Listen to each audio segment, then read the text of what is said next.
This message comes from John 13, verses 1 through 11. It was just before the Passover festival. Jesus knew that the hour had come for him to leave this world and go to the Father. Having loved his own who were in the world, he loved them to the end. The evening meal was in progress, and the devil had already prompted Judas, the son of Simon Iscariot, to betray Jesus. Jesus knew that the Father had put all things under his power, and that he had come from God and was returning to God. So he got up from the meal, took off his outer clothing, and wrapped a towel around his waist.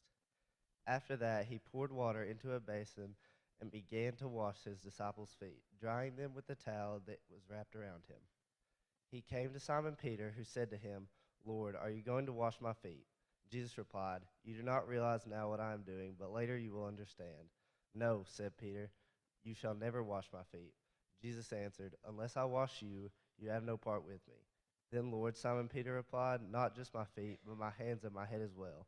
Jesus answered, Those who have had a bath need only to wash their feet. Their whole body is clean. You are clean, though not every one of you." For he knew who was going to betray him, and that was why he said not everyone was clean. Have you ever noticed how over time certain churches, like they become known for certain things? Like it becomes their thing, the thing that everybody thinks about when they think about them. And a lot of times it's something positive. Maybe they've got some, outstanding ministry that everybody kind of envies. Maybe it's their, their music or their building or their preacher or some feeding program or food pantry or recovery program or something. Like there's something that when people think about them, that's what they think about. But if you know anything about the church world, then you know it's not always positive. Sometimes churches become known for things that are not so positive. So there's some churches, this is true, that are known for how they fight amongst themselves. Maybe you've been a part of a church like that. Other times it's their legalism, it's their self-centeredness, it's their commitment, to tradition and how they refuse to ever even think about changing anything. And so there's a lot of different things that a church can be known for. Sometimes it's positive, sometimes it's negative. But most of the time, because churches are made up of people and people are complex, it's kind of a mixture of both positive and negative. And that's okay. Now, I got a picture I want to show you. Instead of talking about other churches, I want to talk for just a few moments about our church. What is it that we're known for? And because we're involved in a lot of different things and people have a lot of different experiences with us, it could be that it's a mixture of both positive and negative things depending on who you're talking to and what their individual experience has been like. So maybe the better question is to ask not what are we known for, but what should we be known for? Are we just a church with a lot of people who meets downtown in an old building, or is there more to it than that?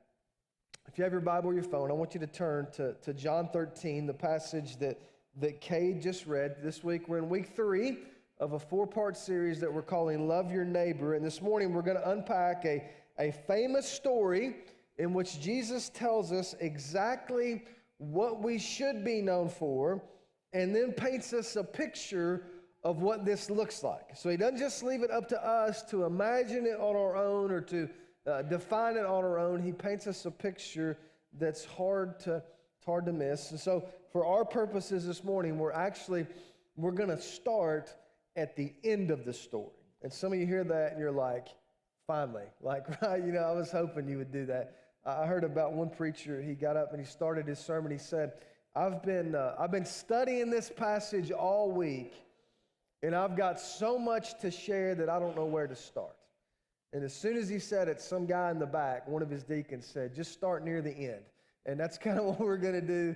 We're going to do today. Before you get excited, I'm going to go back to the beginning eventually, but we're going to start in verse 34 of John 13. Jesus looks at his closest followers, these guys that have been with him now for 3 years, and he says, "A new command I give you, love one another as I have loved you, so you must love one another. By this, everyone will know that you are my disciples if you love one another."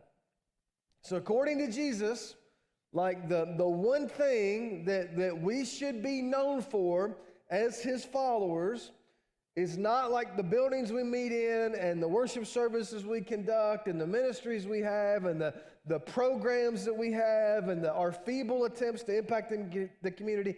It's none of those things. He says the one thing that we should be known for above every other thing is our love for one another. So he says, like, when people think about you, the first thing they should think about, the first thought that should come into their mind is, I don't know how they do it. Like, I know some of the people that go to church there, and some of them seem like they would be really hard to love. And I don't know how they get along, because, it doesn't seem like makes any sense, but somehow the people who are part of that little church really seem to love each other. Like they really seem to have each other's back. Now here's the big idea for the message today. It's according to Jesus, our love for him is reflected in our love for one another. It's in the way that we love one another that points people to him. So if you listen to the story that Kay just read for us, you heard an example of what this looks like. As John 13 opens, it's now the last Thursday night of Jesus' earthly life. He and his disciples have separated themselves. They're in this private room. We call it the upper room. And they're going to celebrate the Passover together. It was one of three great festivals that every Jewish person was legally required to observe. So for a Jewish person, like the Passover was like our July 4th on steroids. Like this was a huge deal. And so as they gather in this little room, they're getting ready to celebrate what's happening. At the same exact time they're meeting, though, Jesus' enemies have mobilized this plan that's sort of taking place behind the scenes that's going to end the next morning with Jesus hanging on a cross. And Jesus knows all of that. His disciples don't realize it yet, but Jesus knows. And so this last meal, this last supper, very quickly takes on the tone of a farewell dinner. Like Jesus knows that he's getting ready to leave them, and so he's got some things that he wants to tell them, like some last minute instructions. He wants to prepare them for what's about to happen after he goes to the cross. But before he gets into all that, there's something that happens, or rather something that doesn't happen, that gives Jesus the perfect opportunity to demonstrate what it means to love other people. And what's so cool about this, and you have to keep this in your mind as you read the story, is that within that little room, you've got all these people crammed in there together who want to be with Jesus, and they're like his disciples and maybe a few like hangers-on, and they're all in this room together, and it's a picture of a church. And here's what I mean by that. Within that little room, you've got people who are coming together from all kinds of different places with all kinds of different perspectives, who have different personality types, and so they sometimes rub each other the wrong way. They come from different parts of the world. They've had different experiences. They have different political beliefs. One of the guys, Simon the Zealot, is one of the original 12. He was a part of a group who had dedicated their lives to overthrowing the Roman government. And in the same little group, you had this guy named Matthew who spent his career working for the Roman government. Like, this is a lot deeper than like I watch Fox and my neighbor watches CNN. I mean, these guys hate each other. Can you imagine like the conversations around the campfire? So as you read this story, keep in mind, this is not just a little group of friends who've gotten together for a meal. This is a group of people who have been brought together by one thing and one thing only, and that's their belief that Jesus is who he claimed to be. And when you think about it in those terms, it's a lot like a church. It looks a lot like us. In a church, you've got people inevitably coming together from all kinds of different places, from all kinds of different perspectives, who hold different opinions about lots of different issues, who really, like if you were to narrow it down, there are people here today that have very little, if anything, in common with some of the other people here. I mean, if you don't believe me, just like look around the room, like if you could see what I'd see. So I don't see what any of these people have in common. But the only thing that brings them together and brings us together is that we believe that Jesus is who he claimed to be. And so we're doing our best to figure out how to honor him by loving each other. And so what you see in this story, this little group of people, this little church come together for that purpose. And so in the first century world, whenever there was a banquet or a dinner party, whoever was hosting, you know this, would put a servant at the door, and their job was to greet the people as they arrived, and then to make sure that everybody's feet were washed before they entered into the dinner. And so whoever was like the lowest man on the totem pole, that was usually his job, but it was a critically important job for two reasons. Number one, the roads were all made of like dirt, and so if you wore sandals, and everybody did, and you walked around all day, by the time you got somewhere, by the end of the day, like your feet were pretty nasty. And so nobody wanted anybody to track all that stuff in, so they put a servant, they'd have a bowl of water and a towel, and they'd put your foot in there and they'd kind of wash it. The other reason it was important, though, is because unlike today, like when we go eat, like when you go eat after church, you go home and eat, you sit at the table and you put your feet like under the table. Except I got one boy that struggles with that, but you understand what I'm saying. You put your feet under the table. That's not what they did in the ancient world. In the ancient world, rather than sitting at the table, they actually reclined at the table, which means that their bare feet were out in the open while they were eating. So I've got a picture that kind of shows us. I know that sounds weird. And so depending on how you were arranged and depending on like where you were sitting, it's very possible that the person next to you's bare feet might touch you while you were eating.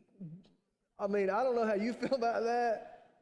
I don't want any part of that, right? Like I want to get as far away from that as I can get. That was why it was important, though, to have someone there washing the feet. And so they all arrived, but because this is a secret meeting in a private room, there's nobody there to wash the feet. And so all these guys show up, and they're like, okay, no big deal. And they just go on in the room, and they take their spot like it's no big thing. And so Jesus walks in. Everybody's feet are like super nasty. And it says that having loved his own, he loved them to the end, which means he loved them to the full extent. So he grabs a towel and he grabs a bowl and he takes that shirt off and he wraps that towel around his waist and he gets down on his hands and knees and he goes person to person, washing their ugly, dirty, smelly feet. And it's meant to be an example of what it means to love one another. But then you get to verse 12, and Jesus says something that makes this so complicated. And you're going to pick up on it as soon as I read it, because you know how Jesus does, like he does something, you're like, that's cool. And then he says something which complicates it, and here's what happens. When he finished washing their feet, he put on his clothes and returned to his place. Do you understand what I've done for you? He asked them. You call me teacher and Lord, and rightly so, for that is what I am. Now that I, your Lord and teacher, have washed your feet, you should wash one another's feet. You catch that?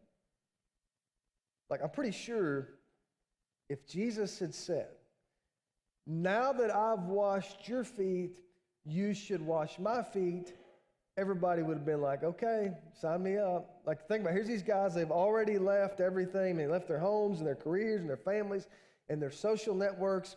And so if Jesus had said, hey, I want you to wash my feet, everybody would have been like, okay, Jesus, not my first choice, but like, if you're asking me to do this, I'll do this. But that's not what he told them. Instead, he said, now that I've washed your feet, I want you to wash each other's feet. And that's different. Like, it'd be one thing, I think even if somebody that's grossed out by feet, like, I could probably wash Jesus' feet. Like, if I spent some time in prayer and meditation and like prepared myself. Like I could probably do that. You probably could too. Like there's a part of us, and I don't know what your experience has been, but like I've learned over the years, it's kind of easy to love Jesus. You know what I'm saying? Like after all he's done for us, it's kind of easy to love him. So you talk about, I want to sing this song. Like, yeah, we can all kind of do that. When it gets really hard, though, is when he tells you not to wash his feet, but to wash people's feet that are just as dirty and just as smelly, just as nasty as yours. That's the challenge. And so how do you do that? What does it look like to love people that you may not have anything in common with, and that deep down inside you may not even really like? What does that look like? So there's three things you see in this passage, and none of them are hard to understand, but they're hard to do. Here's the first one. It's that loving people requires some practical acts of service. And we talked about this last week, so I'm not going to belabor it. One of the things that's cool about this story is that this thing that Jesus does in this instance is something that you and I can do. A lot of times you read these stories about Jesus, he does these spectacular things, right? He multiplies the loaves of fishes, and he gives sight to the blind, and he raises the dead. And you read that and you think, man, I wish I could do that, but you can't, and so you kind of give up on it. But this is not that. Like, you can't do those things, but you know what you can do? You can wash feet. I can too. In the life of a church, there are a lot of little things, simple things that you can do to express your love for other people that can make a huge difference over a long period of time. For example, if you like to cook, you can cook a meal for somebody that's sick or recovering from surgery. If you like to talk to people, you can go hang out at the nursing home. You can go visit a shut-in. If you're a person, I don't know why you would, but if you like to go to Walmart, you could go get groceries for people who are older and struggle to get out. A couple Wednesday nights ago, we had about 20 people show up, and they spent a couple hours like pulling weeds and trimming bushes and doing all that around our church property. You can write a note. You can host a group. You can become a greeter. I mean, there's all these like super simple things that almost anybody could do that nobody wants to do, that can make a huge difference in the lives of the people around you. So I want to issue a very specific challenge to you. Scholars have spent literally centuries now trying to recreate this timeline of what happened on Thursday night, and they want to know like exactly how long Jesus was in that upper room with his disciples and how long each part of the evening took, and there's really no way to tell. So the question is, how long did he spend washing the feet of these people? And the answer is nobody knows, but I doubt it was very long. Like, this was not the main event of the night. This was like the opening act to some much more important things he wanted to get to later, some things he wanted to share with them. And so let's just say that in order to wash everybody's feet who was gathered in that room, let's say it took him less than an hour. Let's cut that in half and say it probably took him 30 minutes. So here's my challenge to you. Between now and next Sunday, could you spend 30 minutes doing something for somebody else? Now, I know you're busy. Like, I know those kids are in school, and I know, like, you got to go to this place, and you got to be at this other place, and there's that third place you got to somehow figure. I mean, I get all that. But could you squeeze in 30 minutes between now and next weekend and just do something for somebody? Here's the second thing you see in this passage. It's that as we learn to love one another, we have to offer undeserved forgiveness. And this is the one I really wanted to get to, because one of the things that John goes out of his way to reiterate several times throughout this passage is that Judas, the one who betrayed Jesus, by this point had already agreed to betray Jesus. Like, he'd already worked out the deal with the religious leaders. He'd already kind of made his deal with them, and yet he's still in that room. You go back to verse 2, John says, the evening meal was in progress, And the devil had already prompted Judas, the son of Simon Iscariot, to betray Jesus. Then you get down to verse 11. It says that Jesus already knew that Judas had betrayed him. And then you get to verse 18. Jesus launches into this conversation with all these guys, and he lets them know that he knows exactly what's going on and what's about to happen. And so make sure you don't miss this. Jesus knew that Judas had already betrayed him.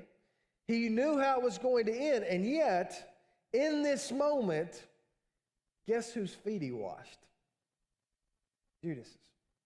It's not like he lined all the guys up, and he got to Peter, did him, and he got to Andrew, did him, and he got to Thomas, and then he skipped over Judas, and he got to Andrew. Like, he did him the same way he did the other guys. He got down on his hands and knees, and he washed the feet of the guy who had betrayed him and the guy that had hurt him, the guy that didn't deserve it, and he did it anyway.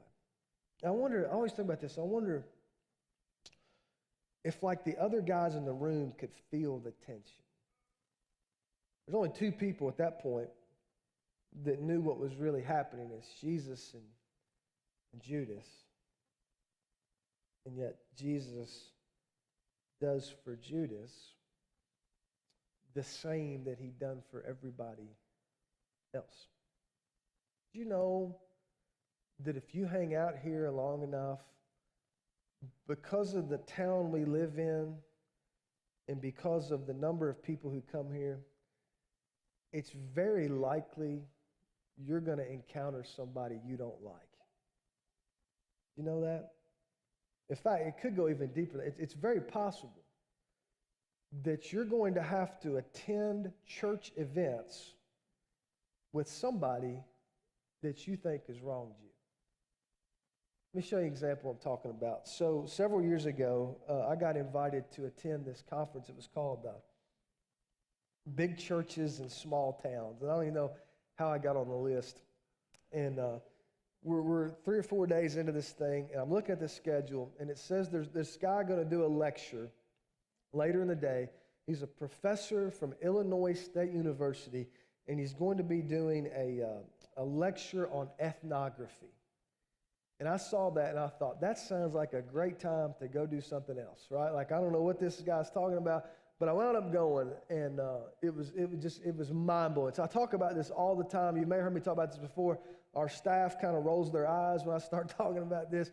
But I just want you to imagine with me for a moment that you lived in Lexington or Cincinnati or Louisville, wherever. But I'm glad you don't, but if you do, great. But if you live here, I'm glad you don't. This is what it kind of looks like. So you have you, right? And what ethnography is, it's the study of how people relate to one another in different cultures. And this professor from Illinois State had spent his life studying how people in small towns relate to one another. And so here's what happens if you live in Lexington. You've got all these different groups that you're a part of, right? You got the people you work with, you got the people who live in your neighborhood, you've got your family, you got your friends that you hang out with, then there's like community people, and then hopefully you got your church. And what happens in these bigger areas is that most of those groups do not overlap. Like, you might have 1 or 2 people that are a part of multiple groups, but there's nobody that's like a part of all these different groups. And so there's very little overlap. So you go to this environment, and it's completely different from this other environment, and those two don't really relate to one another. Now, let me show you what it's like in Monticello. Go to the next one. This is what it looks like here. There's you, right? And then you got the people you work with, and the people you live close to, and your family, and the people you like to hang out with, and the people whose kids play on the same team that you play on. And then there's your church, and there's community stuff. And guess what? It's almost all the same people. And so everywhere you go, there's these overlaps. And so there's a challenge in that. And what that means is that there are things that happen outside one environment that affect other environments. And so, and you know how it works. You've seen this. So you have some kind of weird interaction with somebody you work with, and you go to church with them too. And you see them on Sunday, you don't know what to do. Or maybe you have kind of this weird deal with your neighbor, and they put their trash can on your driveway, and you're mad about it. And then it turns out your neighbor is related to the person that you sit next to on Sundays? And all of a sudden it gets weird, right? And some of you are like, yeah, I know. You're like, sometimes it can get a little bit messy in places like where we live. A disagreement one place can spill over into another place. A rift in a family can create division. Lots of different places as people choose sides. Political disagreements, bad business deals, legal disputes, family feuds, all of that can create division inside of a church. And so what happens in a church is you come to church and we say, hey, you're supposed to love in here the people that you're mad at out there. And then what you learn is there's no in here and out there. It's just us. It's like there's this big swimming pool and we keep swimming into each other. And unless you learn to love one another and overlook offenses and forgive one another, it can get pretty awkward pretty quick. C.S. Lewis said it like this: to be a Christian means to forgive the inexcusable because God has forgiven the inexcusable in you. And if that doesn't do it for you, here's what Jesus said about it, Matthew 6. For if you forgive other people when they sin against you, your heavenly Father will also forgive you. That's the part we like, but check out the last part. But if you do not forgive others their sins, guess what? Your Father will not forgive yours. Is there anybody in the room that you need to forgive? Is there anybody here that's kind of awkward? I'm just telling you what Jesus said. Not me. It's him. Now here's the last thing you see in this passage. What does love look like? It looks like consistency over time. Check this out, verse 15. I want you to listen to how this section is. It says, I have set you an example that you should do as I have done for you. Very truly I tell you, no servant is greater than his master, nor is a messenger greater than the one who sent him. Now that you know these things, you will be blessed if you do them. Verse 17 is written in Greek in what's called the present active tense, which means this is a commandment. This is not a one-time thing. It's meant to be obeyed over and over again. So this is not something you do one time. It's something that you do consistently over time. And Jesus says that if you do this consistently over time, this will become the thing that you become known for. This will become the thing that comes to define you. So I got one last picture I want to show you. This is Tertullian. Now, some of you are thinking, I cannot believe I came to church on a holiday weekend and we got ethnography, Greek grammar, and a history lesson. But I want you to hang with me. Tertullian was born in 150 AD, a couple hundred years after the birth of Jesus, lived in North Africa in part of the Roman Empire. And as he grew older, he grew up in a pagan family, a family that worshiped many false gods. But as he grew older, he kind of excelled educationally. He became the leading legal scholar in the Roman Empire. People traveled from all over the world to listen to him lecture about different parts of the law. And so in his mid-30s, he had this profound conversion experience. He became a follower of Jesus. He became the leading apologist or defender of the faith. He wrote an ancient book that was meant to answer the criticisms from the Romans towards the Christians, kind of a defense of the faith, intellectual defense. But towards the end of that book, or that document, in book 39, he recounted what it was that got his attention and what it was that helped him convert. And it was not like the scriptures and it was not the theological arguments. Instead, it was the example of the people around him. And I want you to listen to what he said. I'm going to put it on the screen. He said, it is mainly the deeds of a love so noble that led many to put a brand upon us, talking about Christians. See, they say, how they love one another. For they themselves are animated by mutual hatred. How they are ready even to die for one another, for they themselves will sooner be put to death. Tertullian said, I looked around the empire. All these people that hate each other. All these people ready to kill each other. All these people ready to tear each other down. And yet there was this one group of people who became known for how they loved one another.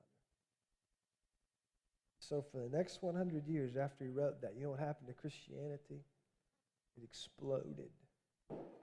Because there was something so different about those people that everybody stood up and took notice. Now here's my question. Let's go back to where we started. What about us? What are we known for? Let me just tell you something.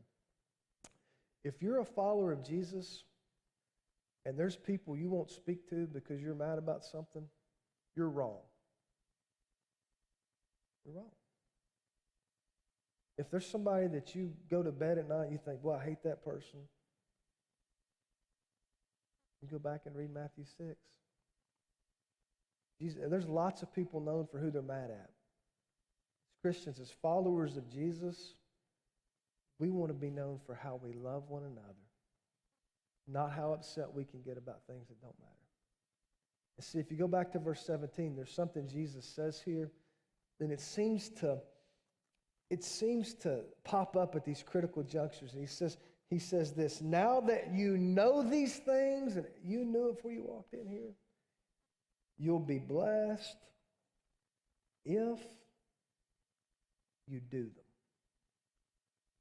Knowing about it doesn't help you. Doing it is what makes the difference. With that in mind, I want you to stand. The band's are going to come. We're going to have a brief time of invitation. Our whole goal throughout this series has been that we would not be people who are content to sit around and read the things that Jesus said, but that instead we would become the kind of people who do what Jesus did. And so we want to give you an opportunity to do that. If there's something that you know you need to do, we want to encourage you to do that today. It doesn't help you if you just know about it. You have to do it. So if you're ready to be baptized, confess Christ as your Savior, you want to pray with somebody, we'd love to help you do that. We're going to ask you to meet us on this front row. Others of you may be in a position where there's somebody you need to apologize to. There's some text you need to send. There's some note you need to write. If that's what you need to do, let me encourage you. Jesus said you'll be blessed, not by knowing about it, but by doing it. So if we can help you, let us know.